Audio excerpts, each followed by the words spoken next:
বুঝিতে না পারি, কিছু বুঝিতে নারি, হরি হরি বুঝিতে নারি, আমরা কিছু বুঝিতে নারি, আমরা কিছু বুঝিতে নারি, আমরা কিছু বুঝিতে নারি, আমরা কিছু বুঝিতে নারি, আমরা কিছু বুঝিতে নারি। আর বুঝিতে না পারি কানাই তোমার মন্ত্র না।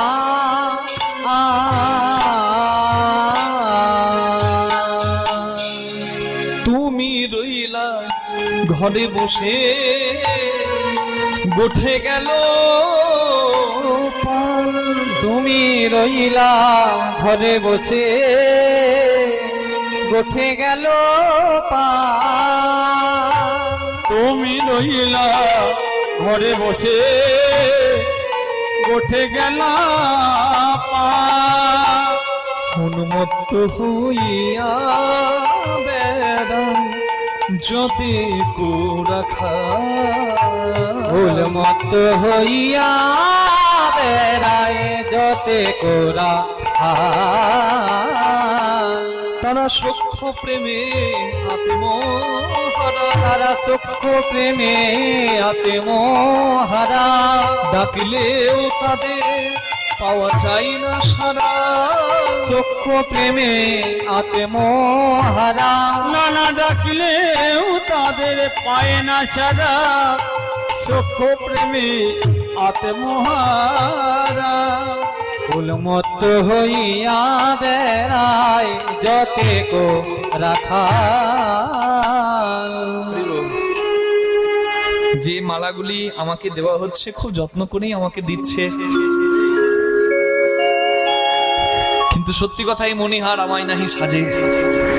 এই মালা এই গরমের সময় রাখা খুব কষ্টকর মা, তাই সবাই আমাকে মালা দিচ্ছেন, সবার মালাগুলো রাখা আমার সম্ভব হবে না, যতগুলি পেরেছি আমি রেখেছি। ভগবান যাত্রা করছেন আর ভগবানের সঙ্গী যারা, তারা কত ভাগ্যবান, কত ভাগ্য গুণে তারা গোবিন্দ সঙ্গ পেয়েছে। এমনি এমনি কি গোবিন্দ সঙ্গ পাওয়া যায় গো? একবার প্রেমটা দেখুন। আগে যত চালাই ধেনু, তারা পাছু পানে চায়, আগে যত চালাই ধেনু পাছু পানে ধায়, নিহারই চাঁদ মুখ না হেরে তোমার, নিহারে চাঁদ মুখ না হরে তোমায়, তারা পাছু পানে ফিরে চায়, তারা পাছু পানে ফিরে তাকায়, চাঁদ বদন দেখার আশা, তারা পাছু পানে ফিরে তাকায়, চাঁদ বদন দেখার আশায় পাছু পানে ফিরে তাকায়, নিহারই চাঁদ মুখ না হেরি তোমায়।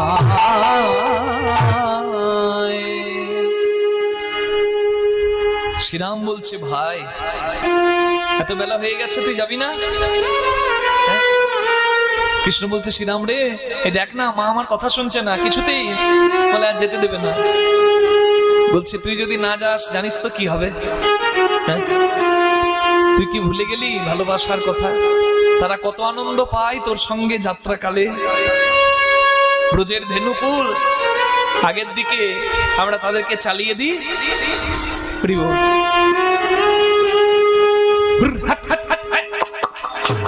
কিছু দূর যাই আবার গিয়ে দাঁড়িয়ে যায়, কিছু দূর এগিয়ে গিয়ে দাঁড়িয়ে যায়। আমরা পাঁচনিগুলো দিয়ে এগিয়ে দিয়ে আমাদের একটা পাঁচনির আঘাত সহ্য করে নেয়, কিন্তু তবুও একবার করে এগিয়ে গিয়ে দাঁড়ায় আর পেছনে তাকায়। কি দেখে বলুন তো? তারা চেয়েছে গোবিন্দ আছে কি নাই। গোবিন্দের সঙ্গ তারা এত ভালোবাসে, একটা পাঁচনের আঘাত সহ্য করে নেবে, তবুও যেতে যেতে বারবার দাঁড়িয়ে যাবে, পিছু পানে চাইবে আর কৃষ্ণ দর্শন করবে। ওই জন্য বলে আরাধ্য ভগবান ব্রজেশ তনয় যদ্ধাম বৃন্দাবন রম্না কাচিত উপাসনা ব্রজবধূ বর্গেন জাকল্পিতা। পৃথিবীর শ্রেষ্ঠ ভালোবাসা হচ্ছে ব্রজবাসীর কৃষ্ণ প্রেম। ব্রজের ধুলিকণা, ব্রজের একটা পাতা, ব্রজের যমুনার জল সব প্রেমের শিক্ষা দেয়। ভক্তি ভরে অনুভব করাটুকু শুধু আমাদের অভাব। একটা ব্রজের ধেনু, সেও কৃষ্ণ সঙ্গ চায়। পাদ পপাদ মিচ্ছন্তি বাচ মিচ্ছন্তি মাসবা দেবতা মানবিচ্ছন্তি সুখ মিচ্ছন্তি মানবা। মন কি কাজ বরণ কুলে, যে কুলে জনম হোক না কেন ভক্তি সকলই মূলে। কুলের কি দরকার যদি আকুলে ডাকতে পারো? তুমি মানুষ হয়ে অহংকারে মত্ত, আত্মগরিমা নিয়ে, কিন্তু মানুষ না হয়েও যারা ভগবান পেল তাদের পানে চেয়ে দেখো আর ভক্তি জাগরিত করো, অহংকার ছাড়ো। কপি কুলে ধন্য বীর হনুমান, বীর হনুমান শ্রীরাম ভকতিরা ভকতিরা রাক্ষস হইয়া বিভীষণ বৈশে ভক্তি সভার মাঝে। হনুমান কি নরকুলে জন্ম পেয়েছিল? কিন্তু যেখানে রাম মন্দির দেখবেন হনুমানের মন্দির আছে। অসম্পূর্ণ হয়ে যাবে হনুমানের মন্দির না থাকলে। রাম মন্দির কত বড় স্থান পেয়েছে হনুমান, পবন পুত্র বীর হনুমান। কপিকুলে জন্ম, নরকুলে নয়, কপিকুলে, বানর কুলে। কিন্তু ভক্তিতে জগতে সকলে তার চরণে মাথাটা নামায়। সীতামা সিঁদুর পরে মাথাতে, হনুমান গিয়ে বলে মা তুমি কি নাও? এই লাল লাল রং। বলে আমি জানি তা নিলে তোর প্রভুর মঙ্গল হয়। সীতামা চলে যাওয়ার পর যত সিঁদুর ছিল সেখানে সারা সিঁদুর সারা গায়ে মেখে নিয়েছে, মাথা থেকে পা পর্যন্ত সিঁদুর মেখে বসে আছে হনুমান। সীতামা এসে বলছে কি হনুমান তুমি সারা গায়ে সিঁদুর এরকম করে রং মেখেছো কেন, সিঁদুর মেখেছো কেন? বলে মা তুমি যে বললে যে এই রং নিলে নাকি প্রভুর মঙ্গল হয়, তুমি যদি সিটিতে একটুকু রং নিয়ে প্রভুর মঙ্গল করতে পারো, দেখো না আমি আমার সারা গায়ে রং মেখে নিয়েছি, এতে কি আমার প্রভুর মঙ্গল হবে না? অবোধ শিশুর মতো হনুমানের প্রেম, তা বুঝতে পারলো না লক্ষণ। লক্ষণ পাশ থেকে দাঁড়িয়ে দাঁড়িয়ে দেখছে, কিন্তু লক্ষণ অনুভব করতে পারছে না ভক্তি প্রেম। সীতামা খুশি হয়ে একটা গজমতির মালা দিয়েছে হাতে। হনুমান এই নাও, এই গজমতির মালা আমি তোমায় দিলাম, তোমার এত প্রেম এত অনুরাগ। মালাটা হাতে নিয়ে, হ্যাঁ, মালার একবার নাকে শুনে, একবার কানে নিয়ে, একবার চোখে নিয়ে মালাটাকে ছিঁড়ে টুকরো টুকরো করে পুঁথিগুলো চারিদিকে ছড়িয়ে দিল। এইবার লক্ষণ বলে উঠলো মা, সীতামাকে মাই বলতো, মা তুমি বানরের হাতে মুক্তের মালা দিলে বানর কি মর্ম জানে? ও তো ফেলে দেবে। সীতামা দুঃখ পেয়ে বলে হনুমান আমি তোমাকে কত যত্ন করে আদর করে মালা দিলাম, তুমি কেন ফেলে দিলে? সীতামাকে হনুমান বলে মা তুমি যে বস্তু আমার হাতে দিলে আমি ভাবলাম এই বস্তু নিশ্চয়ই আমার প্রভু রামের সেবার কোনো বস্তু। তুমি তো প্রভুর মঙ্গলের জন্য সিঁদুর পরছিলে, প্রভুর সেবার কথা ভেবে, তাই আমি এটাও ভাবলাম কোন সেবার ধন। তাই এই মালার পুঁথিটা নিয়ে আমি নাকে নিয়ে দেখলাম এই মালার পুঁথির মধ্যে আমার প্রভুর সুগন্ধ আছে কিনা। কানে নিয়ে শুনলাম এই মালার পুঁথি আমাকে রাম নাম শোনাই কিনা। আমি নয়ন সম্মুখে নিয়ে দেখলাম এই মালার পুঁথির মধ্যে আমার প্রভু রাম দেখা যায় কিনা। যে পুঁথিতে আমার প্রভু রামের গন্ধ নাই, স্পর্শ নাই, অনুভূতি নাই, দর্শন নাই, সেই পুঁথি আমার কোনো কাজের নয়, সেই বস্তু আমার কোনো কাজের নয় মা, তাই আমি ফেলে দিয়েছি, তুমি অভিমান করো না। লক্ষণ বলছে, আহ এত ভক্তি, যেন একবারে বুকের মাঝে বসিয়ে রেখেছিস আমার দাদাকে। হনুমান বলে, প্রভু সত্যি যদি তুমি ভক্তের হৃদয়ে বিরাজ করো, তবে আমি যদি তোমার ভক্ত হই, তোমার দাস হই, নিশ্চয়ই আমার হৃদয় মন্দিরেও তুমি বিরাজ করবে। मेरे तन में बसी है राम, मेरे मन में बसी है राम, ये बोल बोले पवन पुत्र बीन हनुमान। শ্রীরাম বলে যেই না বক্ষ বিদীর্ণ করে দিল, সবাই চমকে গেল, জগৎ সাক্ষী থেকে গেল। লক্ষণ এতক্ষণ অহংকারে পরিপূর্ণ ছিল, কিন্তু হনুমান লক্ষণের এই অহংকার ভেঙে দিল, বক্ষ চিরে দেখিয়ে দিল সীতারামে যুগলে আঁকা।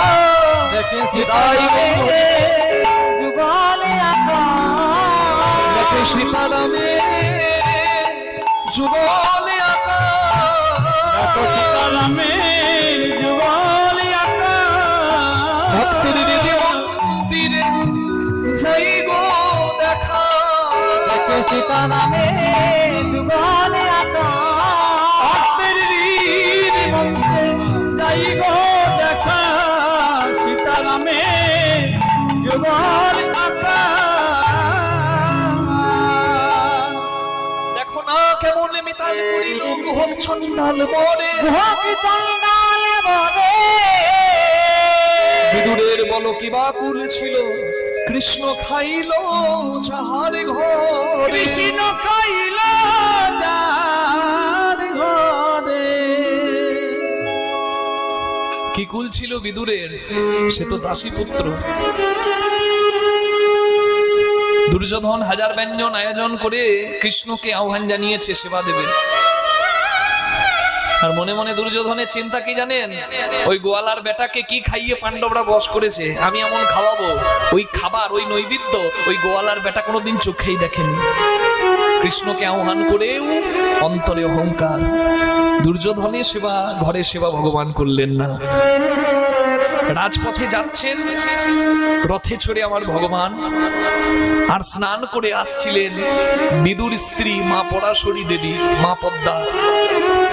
স্নান করে একটা বসনে কোন রকমে লজ্জাটা ঢেকে নিয়েছেন, হরি বল, কোন রকমে লজ্জাটা ঢেকে নিয়েছেন। বিদুর হলো মন্ত্রী, মন্ত্রী কথাটা শুনে এখনকার দিনের মন্ত্রীদের সঙ্গে মিশিয়ে দেবেন না, মিলিয়ে দেবেন না, দয়া করে হাত জোড় করে বলছি। এখনকার দিনে আমার মনে হয় না কোন মন্ত্রীর দেখাতে পারবেন কুড়ে ঘর। বাবা, মন্ত্রীর কুড়ে ঘর হয় নাকি? বিদুর মন্ত্রী, তবে মন্ত্রী হয়ে কোনোদিন রাজকোষের একটা মুদ্রা গ্রহণ করেননি।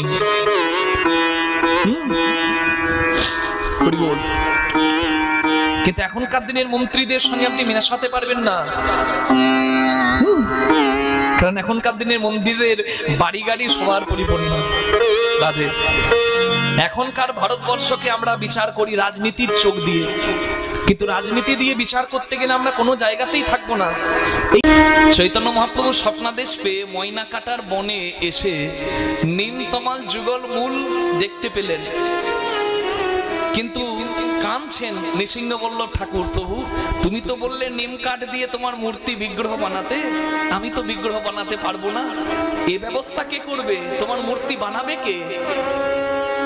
নিমতমাল যুগলমূলে রাত্রিবেলায় শয়নে আছেন, মহাপ্রভু আমার স্বপ্ন দিলেন, তুমি জয়দেব ধাম, যেখানে কেন্দুবিল্ল গ্রাম, যেখানে স্বয়ং ভগবান এসে অসম্পূর্ণ পদ সম্পূর্ণ করেছিলেন, স্মরগরল খণ্ডনং মম শিরসি মণ্ডনম, ভগবান এসে জয়দেব কবির শেষ লাইনটা পরিপূর্ণ করেছেন, দেহি পদ পল্লব মু উদারম মুদারম।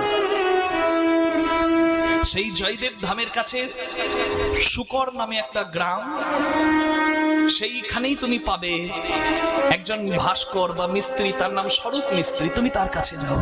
নৃসিংহবল্লভ ঠাকুর এলেন স্বরূপ মিস্ত্রির কাছে, কিন্তু এসে জানতে পারলেন স্বরূপ মিস্ত্রি অন্ধ। একজন অন্ধ কি করে মূর্তি নির্মাণ করবে? আবারও ভেঙে পড়লেন কান্নায়। আবার স্বপ্নাদেশ পেলেন তৃতীয় রাত্রিতে, যদি কৃপা হয় প্রভুর, মুকং করতি মাচলম, বলে পঙ্গুং লঙ্ঘয়তে গিরিম, ঘোড়া পর্বত আরোহণ করে। তৃতীয় রাত্রি পেরিয়ে যাবার পর সকালবেলায় সেই অন্ধ ভাস্কর এসে দাঁড়ালেন ন্যূনতম যুগলমূলের কাছে, যেখানে বিশ্রামে ছিলেন নৃসিংহবল্লভ ঠাকুর। প্রভাতকালে ঘুম থেকে উঠেই দেখলেন সেই ভাস্কর দাঁড়িয়ে আছে, কিন্তু আজকে সে আর অন্ধ নয়, সে হাত জোর করে নিজের প্রার্থনা জানাচ্ছে, আমি অন্ধ ছিলাম, জন্মান্ধ, কিন্তু আজকে প্রভুর কৃপায় আমি নয়ন পেয়েছি, এ জীবন আমি প্রভুর চরণে সঁপে দেব। বিগ্রহ নির্মাণ করলেন নিম কাঠ থেকে, সেই বিগ্রহ আজও সেবিত হয় ময়নাডালে। রাজনগরের রাজা 1000 বিঘা সম্পত্তি মহাপ্রভুর নামে লিখে দিয়েছেন। কেন? ময়নাডালের মহাপ্রভুর চরণামৃত পান করে তার পোশাক, রানীর পোশাক, প্রিয় তোতা পাখিটি প্রাণ ফিরে পায়, তাই 1000 বিঘা সম্পত্তি লিখে দিয়েছে ময়নাডালের মহাপ্রভুর নামে। প্রতিদিন নিত্য সেবা হয়, হাজার হাজার ভক্ত মন্দিরে প্রসাদ পায়। ওই মন্দিরের আশ্চর্য কি জানেন? ওই মন্দিরে কুকুরে প্রসাদ পায়, আর কুকুরের প্রসাদ পাওয়ার জন্য ভক্তরা ভিড় করে। এ দৃশ্য বড় দুর্লভ। ওই কুকুরগুলো মন্দিরের ভক্ত। যিনি মন্দির প্রতিষ্ঠা করিয়েছিলেন নৃসিংহবল্লভ ঠাকুর, তার নাতির নাম ব্রজবল্লভ ঠাকুর। 80 বছর বয়স পর্যন্ত মহাপ্রভুর সেবা করেছেন, কিন্তু জীবনের শেষকালে লাঠি সম্বল হয়েছে, বিছানা থেকে ভালো করে উঠে চলতে পারে না। তার সেবা করার জন্য একজন নাপিত ছিল, সেই নাপিতের নাম হচ্ছে গৌরহরি প্রামাণিক। প্রতিদিন রাত্রিবেলায় একটা অভ্যাস ছিল, একটা তাম্বুল মানে পান মুখে নিয়ে তারপর বিশ্রাম করতেন ব্রজবল্লভ ঠাকুর। একদিন ঝড় বৃষ্টির রাত, অনেক রাত হয়ে গেছে, তার ভৃত্য মানে তার সেবা দাস তাকে পান দিয়ে যায়নি। রাত বেড়ে গেছে, ঘুমাতে হবে, বিশ্রামে দেরি হচ্ছে দেখে ব্রজবল্লভ ঠাকুর ডাক দিলেন, গৌরহরি। তার ভৃত্যের নাম গৌরহরি। ডাকছে, গৌর, এই গৌর, আরে কত রাত হলো, আমাকে পান দিয়ে যাবি না? আমি তো এবার বিশ্রাম করব। সত্যি একটা পিতলের থালায় পান সাজিয়ে, তাম্বুল সাজিয়ে তার ভৃত্য গৌরহরি তাকে দিয়ে গেলেন। পানটি মুখে নিয়ে যেই না চেবাতে শুরু করেছেন, সারা অঙ্গ তার থরথর করে কাঁপতে শুরু করেছে, অঙ্গ পুলকিত হয়েছে, চোখ থেকে জল পড়ছে, প্রেমাশ্রু থরথর করে কাঁপছে।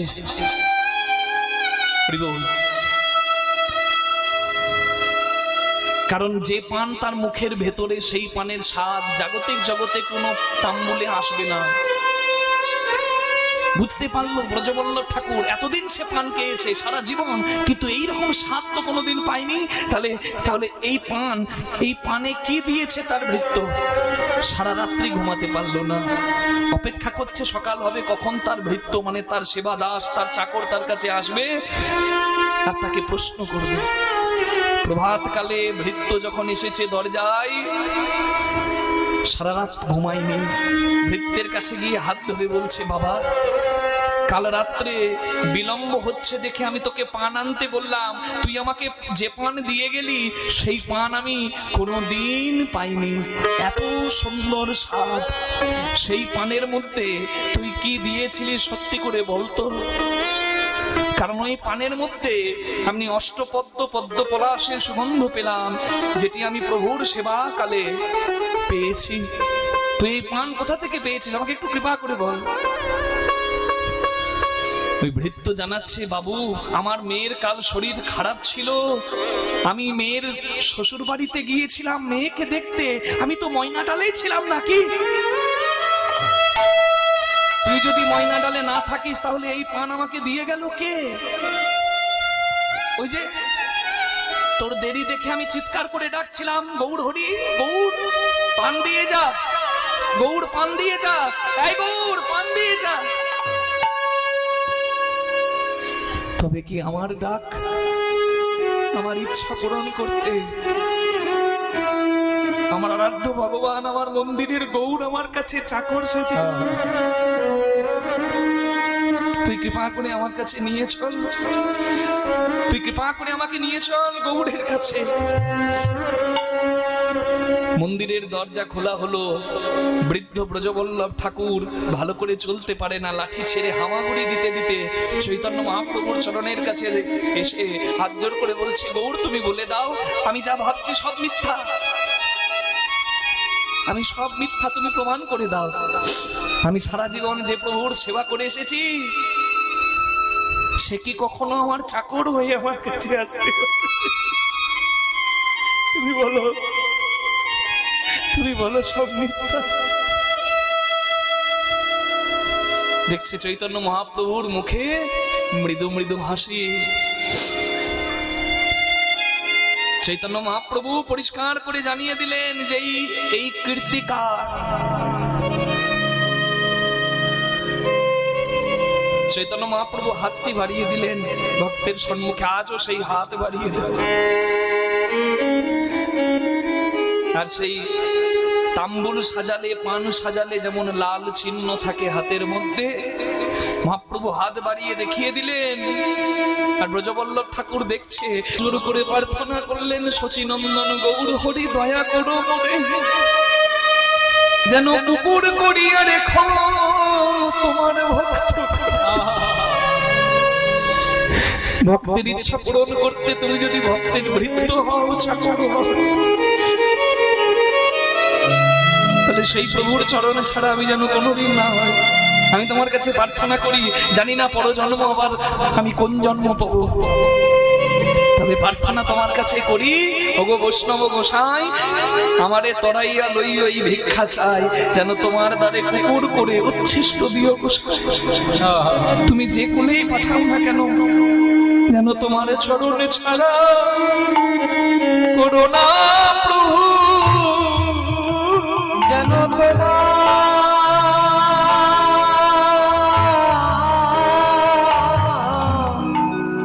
তোমার চরণ ছাড়ায় আমায় করো প্রভু। আমি ওই চরণে আশাধারী, তোমার চরণ ছাড়া যেন আমায় বলো না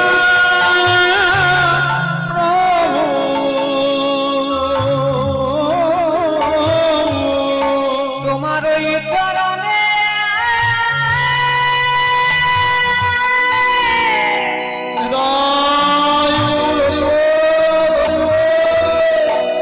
ওই চরণের আশাধারী, যেন চরণে ছাড়ায় আমায় করো না প্রভু। ভক্তদের প্রার্থনা, ময়নাডালের যত ভক্ত তারা প্রার্থনা করে প্রভুর চরণে যে তুমি কুকুর করে জন্ম দিও, তবু তোমার মন্দিরের দরজায় যেন জায়গা পায়। তাই তো এখনো হাজার হাজার ভক্ত যায়। মন্দিরের মূল প্রসাদ শাক, অন্ন, ব্যঞ্জন আদি সমস্ত কিছুর পরে দেওয়া হয় প্রভুর সেবার পরমান্ন পায়েস।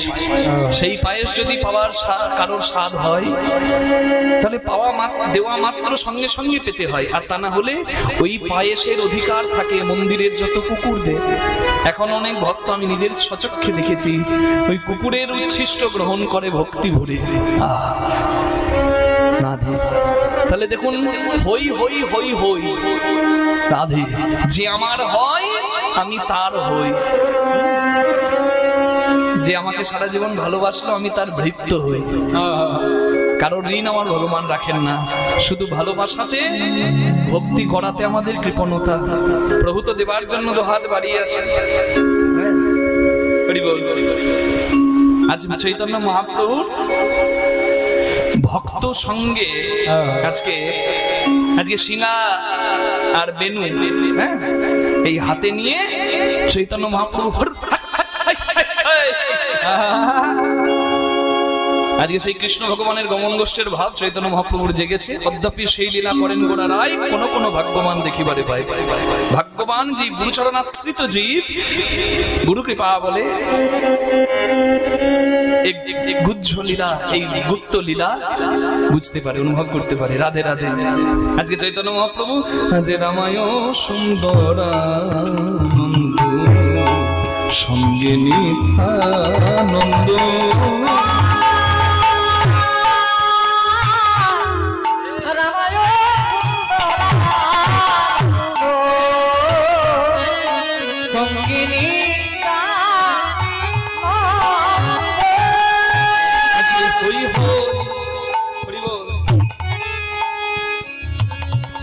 দেখো গৌরীদাস, দেখো গৌরীদাস নবীরা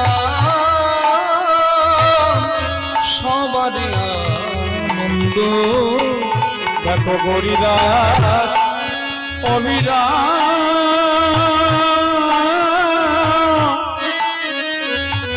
দেখো সবার আনন্দ, সবার আনন্দ ধরে না, ধরে না, আনন্দ ধরে না, আনন্দ ধরে না।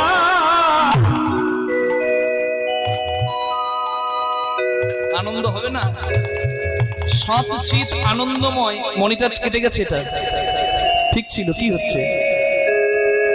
রাধে হরে কৃষ্ণ, ঠিক আছে, এসেছে।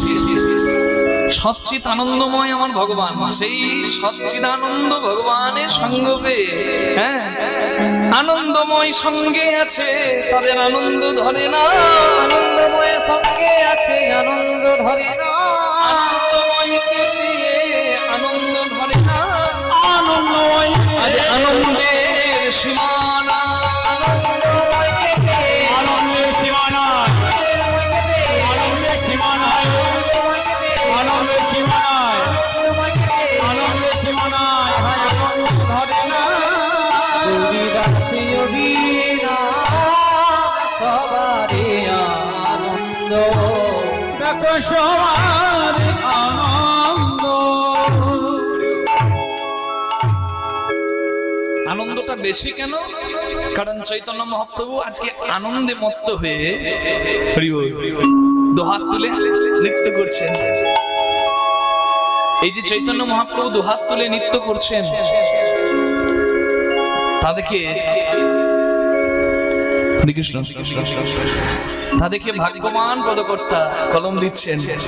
দেখো বাহু তুলে গোড়া চাঁদ করি হরি ধ্বনি, বাহু তুলে গোড়া চাঁদ করে হরি ধ্বনি, বাহু তুলে গোড়া চাঁদ করে হরি ধ্বনি, বাহু তুলি গোড়া চাঁদ করে হরি ধ্বনি, বাহু তুলে গোড়া চাঁদ করে হরি ধ্বনি, বাহু তুলি গোড়া চাঁদ করে হরি ধ্বনি। আনন্দ হিল্লল ভেলো নদীয়ার আনন্দ হিলরে ভেল নদিয়ার রমণী, আনন্দ হিলল ভেল নদিয়া নাগরী, আনন্দ হিলরে ভেল নদিয়ার রমণী, নানা কনে উলুধ্বনি, করে উলুধ্বনি, কনে হরি ধ্বনি, করে উলুধ্বনি, করে অনুধ্বনি, করে হরি ধ্বনি, হরি ধ্বনি, কনে শঙ্খ ধ্বনি, করে হরি ধ্বনি, করে শঙ্খ ধ্বনি, করে হরি ধ্বনি, করে শঙ্খ ধ্বনি, করে হরি ধ্বনি, করে শঙ্খ ধ্বনি, করে হরি ধ্বনি, করে শঙ্খ ধ্বনি, করে হরি ধ্বনি। হরি বল। বাসুদেব ঘোষে কহে মনের হরিষে, মনের হরিষে, গোষ্ঠ লীলা গোড়া চাঁদ করিলা প্রকাশ, গোষ্ঠ লীলা গোড়া চাঁদ করিলা প্রকাশে, করিলা প্রকাশে রে, এ গোষ্ঠ লীলা করিলা প্রকাশ রে, এ গোষ্ঠ লীলা করিলা প্রকাশ রে, এ গোষ্ঠ লীলা করিলা প্রকাশ রে,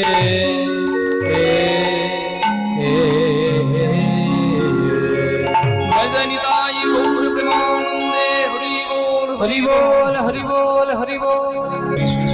ভগবান শ্রীকৃষ্ণ বসে আছেন মা যশোদার কোলে। সকাল হয়েছে, এবার বেলা বয়ে যাচ্ছে। ভগবান শ্রীকৃষ্ণ মাকে বলছেন, মা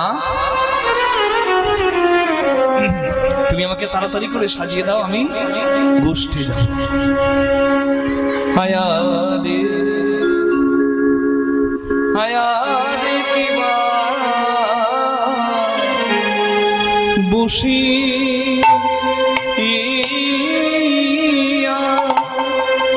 বসিয়া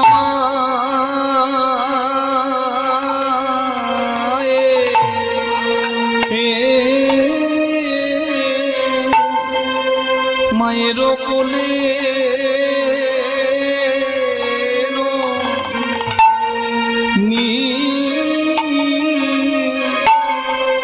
ননি খেতে খেতে বলে, আমি ছড়াবো বাছু আহারে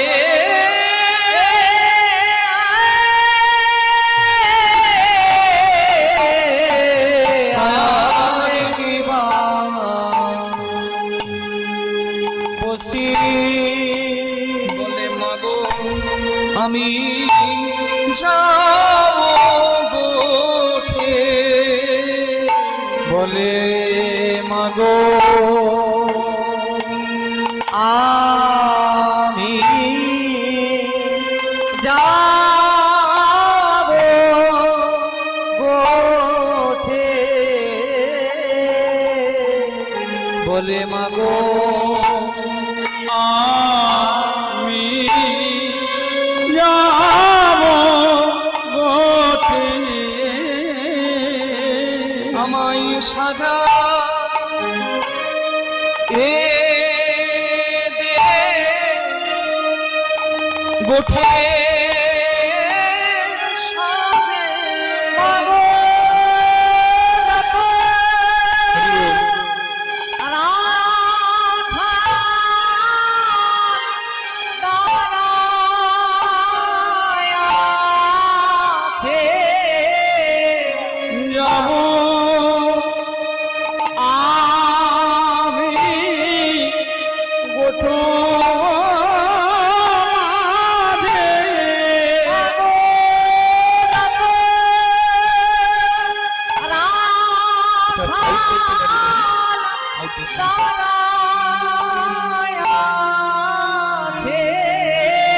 আমায় সাজা এ দে গোঠের সাজে, বেত্র বেনু দাম্মা হাতে, আমায় দিবি না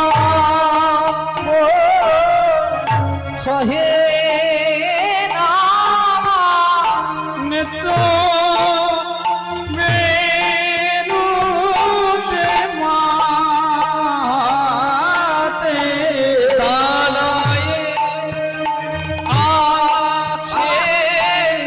সবাই রাজপথে, আমায় সাজা এ দে গোঠের সাজে, আমায়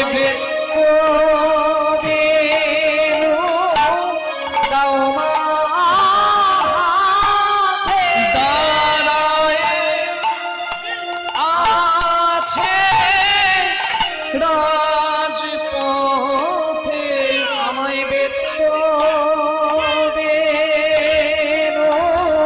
দাও মা দাদা যে আছে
বিলম্ব সহে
বসিয়া মায়ের কোলে গোপাল ননি খেতে খেতে বলে বসিয়া মায়ের কোলে গোপাল ননি খেতে খেতে বলে বসিয়া মায়ের কোলে ননি খেতে খেতে বলে বলে মাগো আমি চড়াবো বাছু আরে কি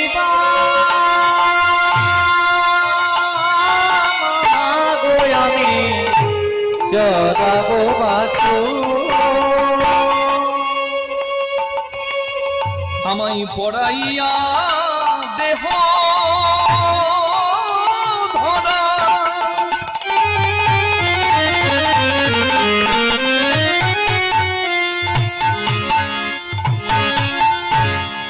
মন্ত্র পড়ি বাধ্য চূড়া করাইয়া দেহ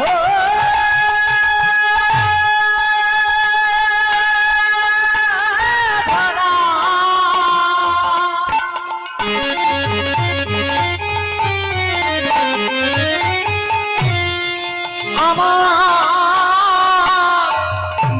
মন্ত্র পড়ি বাঁধো চূড়া চরণেতে চরণেতে পড়া হলুপু আমার চরণেতে চরণেতে পরহন আমায় সাজায় দে মনসাভে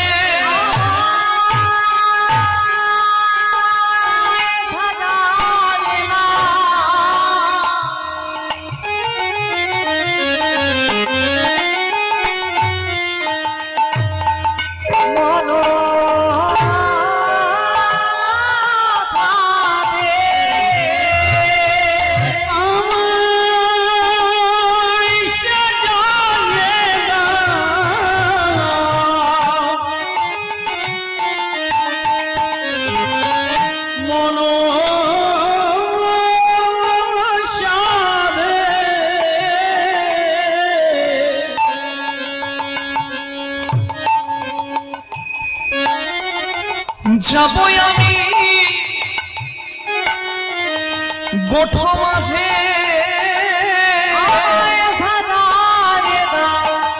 মন যাব আমি গোট মাঝে সাজায় দাও মনুষ্যরে চরণেতে পড়া হলুপু মাগো আমার চরণেতে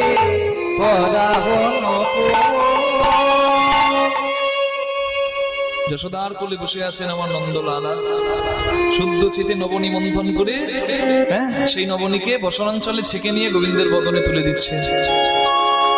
কত যত্ন করে, অনুরাগ মায়ের পরিপূর্ণ। মা শব্দটার মধ্যে প্রেম আছে। দেখুন, গর্ভে ধারণ করতে লাগে না। যশোদা কি গর্ভে ধারণ করেছে গোবিন্দকে? কিন্তু প্রেম কি এক কণাও কম আছে? কীর্তনের আসরে অনেক মা আমার বসে আছেন চোখের সামনে। কোন মাকে দেখে আমার মনে হলো আমি মা বলে ডাকি, আমি মা বললাম। সে তোমায় গর্ভে ধারণ করেনি, কিন্তু আমি মা বললাম। সে আমার গর্ভে ধারণ না করলেও সেই আমার মা। যদি আমার অনুভব তাকে মা বলে মানে, তাহলে সে গর্ভধারিণী না হলেও আমার মা। আর অনুভব যদি না মানে, মুখে আমি মা মা বলবো, মুখে আমি মা মা বলবো, কিন্তু অনুভব নাই আমার, তাহলে মা ডাকটা কলঙ্কিত হয়ে যাবে। নেতাই গৌর হরি বল। কি মা মা বললে তো সবাই কাছে আসে, কিন্তু সবার অনুভব তো সমান থাকে না। কেউ অনুভব নিয়ে মা ডাকছে, তার মাতৃত্ব, তার মা ডাক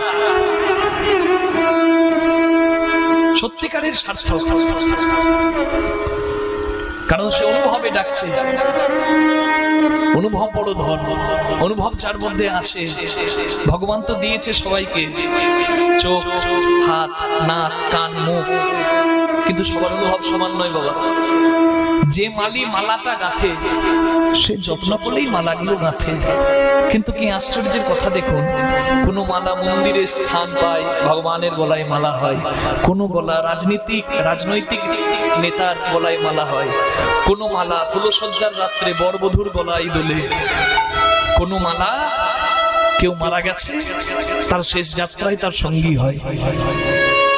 তাহলে মালি মালা কিন্তু প্রত্যেকটাই যত্ন করে গাঁথলো, কিন্তু কোন মালা ভগবানের গলার মালা। কোন মালা শ্মশানে গেল মৃতের গলায় শোভিত হয়ে, কোন মালা রাজনীতিক নেতার গলায় শোভিত হলো, কোন মালা কাম স্পর্শে নষ্ট হলো ফুলসজ্জার রাত্রে। তাহলে যে মালি মালা গাঁথলো সে সবই সুন্দর গাঁথলো, কিন্তু প্রত্যেকের জায়গা কিন্তু সমান নয়। ঠিক তেমনি সুতো ধরে যিনি নাচায় পুতুল, কেউ হাসে কেউ হয় কাঁদিয়া। হ্যাঁ, হরে কৃষ্ণ।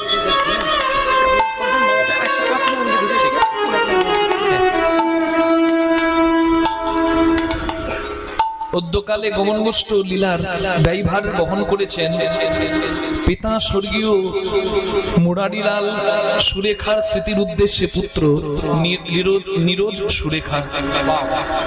যে সৎ উদ্দেশ্যে তার এই দান, উদ্দেশ্য যেন সফল হয়, যেন নিরোগ হয়ে সুস্থ শরীরে তারা সবাই, পরিবারের সবাই যেন প্রভুর সেবায় আবারও লাগতে পারে, এই প্রার্থনা নিয়ে। তাই গৌর প্রেমানন্দে হরি হরি হরি হরি। যারা দাতা হয়ে এত ব্যয়ভার বহন করে নিয়েছেন আংশিক ভাবে, পরিপূর্ণ ভাবে, তাদের কাছে আমি অনেক কৃতজ্ঞতা জানাই, মা প্রণাম জানাই, আমি শ্রদ্ধা জানাই তাদের চরণে। ভগবান দেয় সবাইকে, হরি বল। ধনের ধনী অনেকে, কিন্তু মনের ধনী তো সবাই নয়। আপনার ধন আছে, অনেক আছে, কিন্তু সেই ধনের মধ্যে কতটুকু ভক্ত সেবায়, সাধু সেবায়, মানুষের সেবায় লাগলো, সেইটা হচ্ছে দেখার বিষয়। তাই যারা যারা, আমি তো বলবো তারা বড় ভাগ্যবান, প্রভুর সেবার এই দায়িত্ব তুলে নিচ্ছেন। ভক্তকে সেবা করালে ভক্ত সেবা হয়, আর ভগবানের সেবার দ্বারা, কীর্তনের দ্বারা আমার ভগবানের সেবা হয়। হরি বল। এই ব্যয়ভার যারা বহন করে নিচ্ছেন, তাদেরকে কৃতজ্ঞতা জানানোর ভাষা আমার নেই। আমি ভগবানের কাছে প্রার্থনা করি তাদের উদ্দেশ্য যেন সফল হয়, কর্মক্ষেত্রে যেন পরিবারের সবাই সুপ্রতিষ্ঠিত হয়, এবং নিরোগ শরীরে, সুস্থ শরীরে প্রত্যেক বছর যেন এইভাবে তারা এগিয়ে আসতে পারে। নিতাই গৌর প্রেমানন্দে হরি বল হরি বল হরি বল।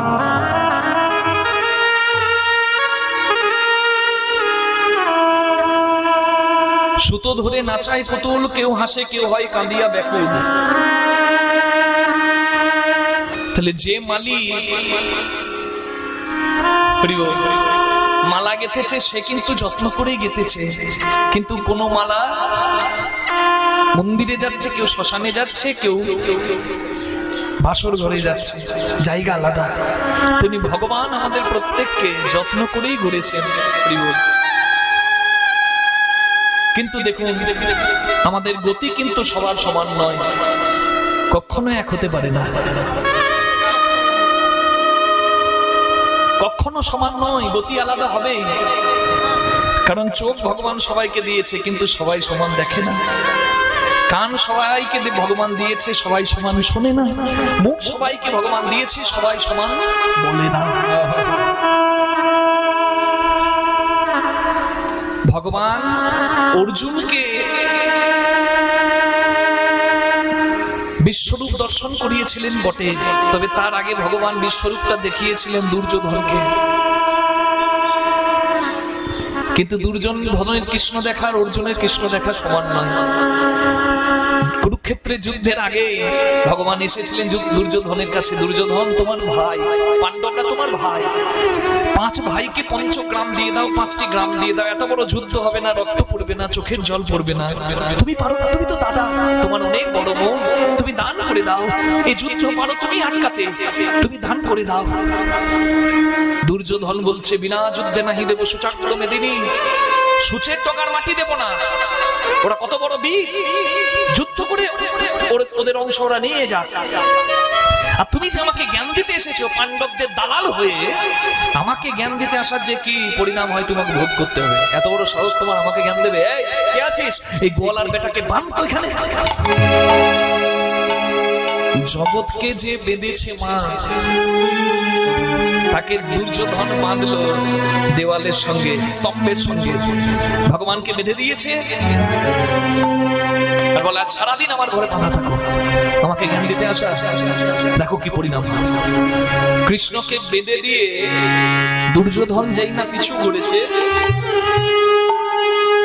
সঙ্গে সঙ্গে যে কৃষ্ণকে পেছনে বেঁধেছে দেখছে সামনে বাঁশি হাতে সেই কৃষ্ণ দাঁড়িয়ে। মনে মনে ভাবলো তাহলে পেছনে যাকে বেঁধেছি সে বোধহয় খুলে গেছে, এবার দেখি না পেছনে যে বাঁধা সে ঠিক বাঁধা আছে, আবার সামনে উঠে এদিকে তাকাচ্ছে, এদিকে এদিকে তাকাচ্ছে, যেদিকে তাকায় দেখে আগে কৃষ্ণ, পিছে কৃষ্ণ, আগে কৃষ্ণ পিছে কৃষ্ণ, দেখে ডানে কৃষ্ণ বামে কৃষ্ণ, আগে কৃষ্ণ পিছে কৃষ্ণ, দেখে ডানে কৃষ্ণ বামে কৃষ্ণ, আগে কৃষ্ণ হে কৃষ্ণ। যেদিকে তাকায় সেদিকে কৃষ্ণ দেখে, কিন্তু দেখলে কি হবে? তার দুর্বৃত্তকারী মনের প্রবৃত্তিটা সুন্দর ছিল না, তার ভক্তি ছিল না, তার অভিমান ছিল, অহংকার ছিল। তাই কৃষ্ণকে দেখেও কিন্তু সব দিকে কৃষ্ণ দেখছে, যেদিকে তাকাচ্ছে সেদিকে, কিন্তু চিনতে পারলো না। কিন্তু অর্জুন কৃষ্ণ দেখলো, তবে দুর্যোধনের মতো নয়। কেন? ভক্তি ছিল। প্রত্যেকদিন অর্জুন ক্লান্ত পরিশ্রান্ত হয়ে কুরুক্ষেত্রের যুদ্ধের শেষে নিজের শিবিরে আসে, পাণ্ডব শিবিরে বিশ্রাম করতে নিজের কক্ষে যায়। আর আশ্চর্যের কথা, অর্জুন ঘুমিয়ে গেলে প্রত্যেকদিন লুকিয়ে লুকিয়ে একজন অর্জুনের ঘরে ঢুকে যায়। 7 দিনের চোর একদিনে ধরা পড়ে। অর্জুন ঘুমিয়ে গেছে, কেউ একজন অর্জুনের ঘরে ঢুকেছে, দেখতে পেল একজন অর্জুনের স্ত্রী দ্রৌপদী। দেখতে পেয়ে সঙ্গে সঙ্গে পর্দাটা সরিয়ে লক্ষ্য করলো ভেতরে যে আমার স্বামী ঘুমিয়ে যাওয়ার পর প্রতিদিন তার কাছে একজন যায়, কে যায়? আর পর্দা সরিয়ে দেখছে কি অর্জুন ঘুমিয়ে আছে, আর অর্জুনের চরণ তলে একজন বসে বসে অর্জুনের চরণ সেবা করছে। আর দ্রৌপদী যাকে দেখলেন সে অন্য কেউ নয়, তিনি হলেন বাসুদেব, শ্রীকৃষ্ণ। অর্জুন ঘুমিয়ে আছে আর কৃষ্ণ চরণ সেবা করছে, এ দেখে থাকতে পারলেন না। দ্রৌপদী চিৎকার করে বললেন, সখা, এ বাসুদেব তুমি কি করছো? তুমি যদি আমার স্বামীর চরণে হাত দাও, আমার স্বামীর নরকেও জায়গা হবে না, ছেড়ে দাও। তুমি কি করছো সখা? আমি অর্ধাঙ্গিনী, আমি সহধর্মিনী, আমি অর্ধেক পাপের ভাগিনী, আমিও নরকগামী হব, তুমি ছেড়ে দাও। এ কি করো? জগৎ বন্দিত তুমি, কোটি কোটি মুনি ঋষি যোগী তোমার চরণ চাওয়ার জন্য যোগ করে, তপস্যা করে, তুমি আমার স্বামীর চরণ সেবা করছো। দূর থেকে ভগবান দ্রৌপদীকে দেখতে পেয়ে বললেন, দ্রৌপদী কাছে এসো। দ্রৌপদী কাছে এসেছে। কৃষ্ণ বলছেন, আমি তোমার স্বামীর চরণ সেবা করছি কেন তুমি বুঝবে না, দূরে দাঁড়িয়ে কাছে এসো। তোমার স্বামী ঘুমিয়ে আছে তো? আচ্ছা, তোমার স্বামীর তুমি মুখের কাছে কানটা নিয়ে যাও তো। দ্রৌপদী কান নিয়ে গেল অর্জুনের মুখের কাছে, আর কান পেতে দ্রৌপদী শুনছে, যদিও অর্জুন ঘুমিয়ে আছে তবুও তার অচৈতন্য সত্তাটা, বাহ্যিক স্মৃতিশূন্য সত্তাটা একটা নামের ধ্বনি করছে। চোখ থেকে জল পড়ছে আর মুখে অর্জুনের একটাই নাম, কৃষ্ণ কৃষ্ণ কৃষ্ণ কৃষ্ণ কৃষ্ণ কৃষ্ণ কৃষ্ণ হে কৃষ্ণ কৃষ্ণ কৃষ্ণ কৃষ্ণ কৃষ্ণ কৃষ্ণ কৃষ্ণ হে কৃষ্ণ কৃষ্ণ কৃষ্ণ কৃষ্ণ কৃষ্ণ কৃষ্ণ কৃষ্ণ হে কৃষ্ণ কৃষ্ণ কৃষ্ণ কৃষ্ণ কৃষ্ণ কৃষ্ণ কৃষ্ণ হে। সারাদিন চলে যায়, দিনান্তে কত মানুষ একবার হা কৃষ্ণ বলে না। তুমি তাকিয়ে দেখো তোমার স্বামী কত বীর, সে ঘুমিয়ে আছে, তার বাহ্যিক স্মৃতি শূন্য, অচৈতন্য অবস্থায় আছে, কিন্তু তবুও তার নয়নে অশ্রু আছে আমাকে সমর্পণ করার মতো, আর মুখে তার কৃষ্ণ নাম আছে। যে শয়নে স্বপনে নিদ্রা জাগরণে আমাকে ছাড়া আর কিছু জানে না, আমি তার চরণ সেবা করে কি সুখ পাই আমি তোমাকে কি করে বোঝাই।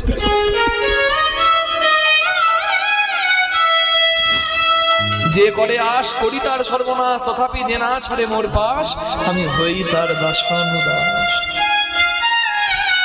দ্রৌপদী গো, আমি যে ভক্ত চরণ বড় ভালোবাসি, আমি চরণ ভালোবাসি, ভক্ত চরণে বড় ভালোবাসি, ভক্ত চরণ বড় ভালোবাসি, ভক্ত চরণ পাবা আমি অভিলাষী, ভক্ত চরণ বড় ভালোবাসি, আমার বড় অভিলাষী, ভক্ত চরণ বড় ভালোবাসি। ভক্তি যার ভগবান তার সর্বশাস্ত্রে কয়, ভক্তি না থাকিলে ভগবান দেখিলেও কি হয়, ভক্তি বড় ধন। ভক্তি যার ভগবান তার।